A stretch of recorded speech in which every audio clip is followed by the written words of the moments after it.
2012 type prophecy stuff, if any of that comes true, be it through solar flares or whatever, I think people will really question what they once used to believe in. And they will start to reach for a more universal spirituality, and I think we are already seeing steps towards that. Well, of course, since, let's say, maybe end 70s, beginning 80s, more and more people started getting spiritually involved. And I call it the spiritual supermarket, but there was a big hose of courses, all kinds of spiritual techniques, and everybody started to, who was involved in it, started to make his own business out of it. So spirituality has been commercialized quite a lot as well. Yes. Can we await a purification of that as well, astrologically based? Well, thinking about you know, the religion issue. Have you seen the film Zeitgeist? Yes. Yes. Okay. Where he talks about the ages, we are on the turning point from Pisces to Aquarius, of course, and every age has its own gods and religions. So, and you also get a certain amount of kind of anxiety at the death of something and the birth of something else. So I think there's a collective anxiety going on at the moment. But I do think it's quite interesting that what's happening with the religions right now, because maybe it is that they are going through the death throes before whatever new with Aquarius comes. Religions have become power institutes. Wherever you look, the Hinduistic, the Buddhistic, it all have become power institutions. But I think that's also true of the New Age beliefs as well. I mean, and I think that's become so corporate in recent times. Well, it's done two things. I think the New Age thinking has gone very corporate, but some of it's split off into the love and light end of things, where they will not engage with anything, even slightly shadowy or worrying. But of course, by doing that, they're splitting off from the very issues that love and light needs to engage with to transform it.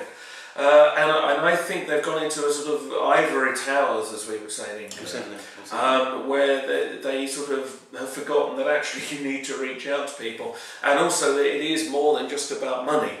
And I think the New Age has got far too sort of insular and charging huge amounts of money for, you know, the truth of the day, whatever that might be.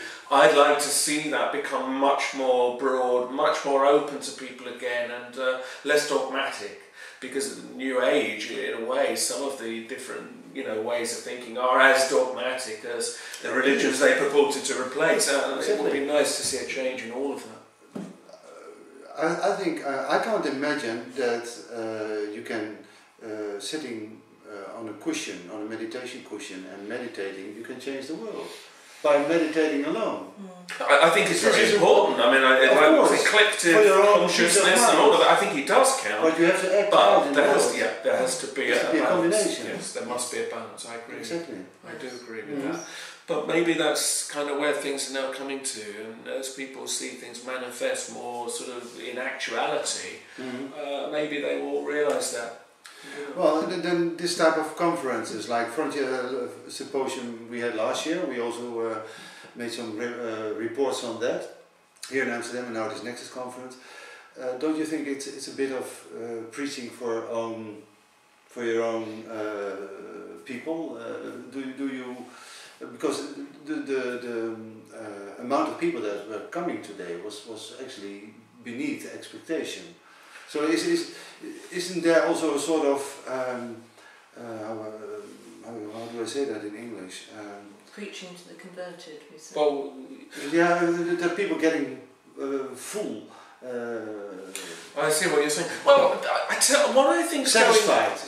Okay, but what I think is happening, I mean, this is something that I've really been trying to encourage a lot of it in the last few years, is a sense of, yes, it's not enough just to know this. You have to do something with this knowledge. And this is something that I've been speaking about this weekend, is that, okay, you understand what's going on now. The kind of people that come to these events, they have awareness and consciousness of all these different issues. So what are you going to do about it? And people are beginning to ask that question.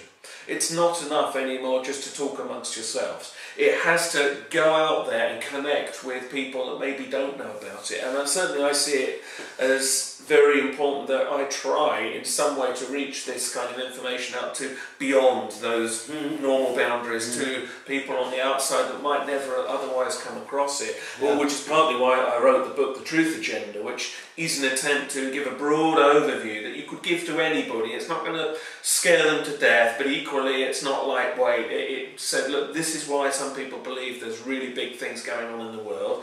You make up your mind, and discussing the evidence, and so far people are responding to that and say people that you wouldn't think would normally be open to that. I think if you present something with responsibility and with a sense of not forcing them to believe it, it's amazing actually how quickly people will become naturally open to it, but they need it offered. And I think what sometimes happens with kind of, you know, this whole world that we live in is that we get very, you must believe me. Well, this is the truth, and of course it gets a bit aggressive, and naturally, as human nature, you will push away from that.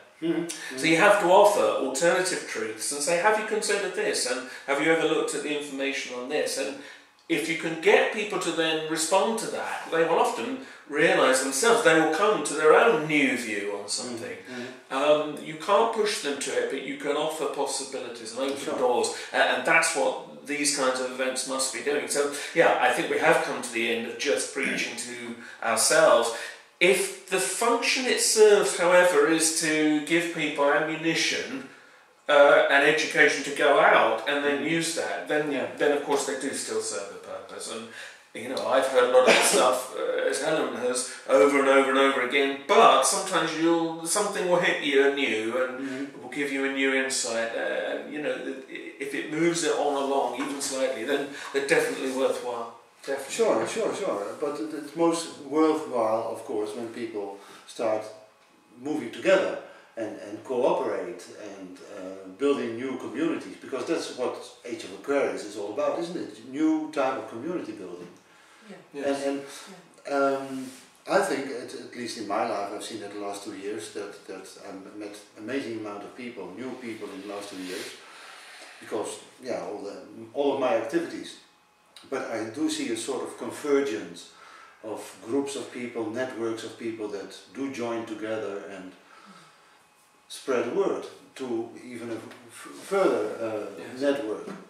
Well, that's what needs to be done now, and there is a sense of urgency about it. I do feel that a lot of things are going to come together in the next 2 or 3 years, and we can't sit back and wait. Something has to, and what you're doing here with the radio, that's great. It's getting it out there. This is what needs to happen.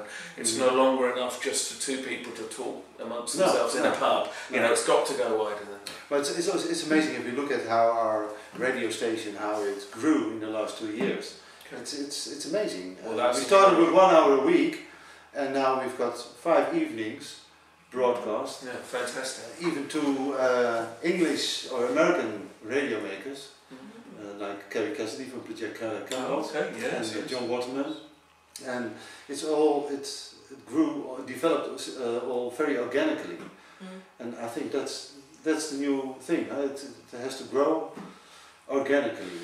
So that no one can really push and put his will on it. We all have to do it together. I think if something's been done in the right spirit and with the right intent, it will become something naturally. So we're going to have some tough times, and what is your view on the outcome? I think that after the tough times, I think there will be new consciousness, because already people are waking up to the reality that they're going to have to go through some tough changes. But I think there is already a sense, people are seeing there is something beyond that will be better. And if people can get that resolution to say, all right, let's see this through and see what's on the other side.